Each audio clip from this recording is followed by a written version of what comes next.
Second income हा शब्द तुम्ही किती वेळा ऐकला आहे? सगळ्याच रीलमध्ये हा शब्द हल्ली ऐकायला येतो.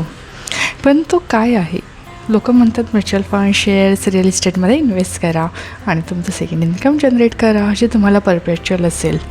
पण सेकंड इन्कमचा अर्थच हा झाला की ते सेकंडरी आहे.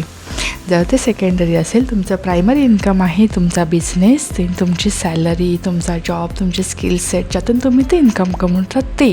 जे सेकंड इन्कम हे तुमच्या वेल्थ प्रिझर्वेशनचं ऑप्शन आहे.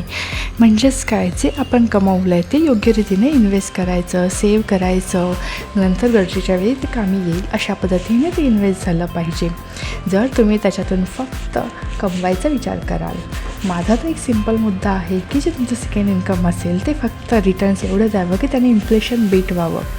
बाकी त्याच्यातून इन्कम जनरेशनच्या दृष्टीने तुम्ही विचार करत असाल तर तुम्ही चुकीच्या इन्व्हेस्टमेंटला बळी पडू शकता.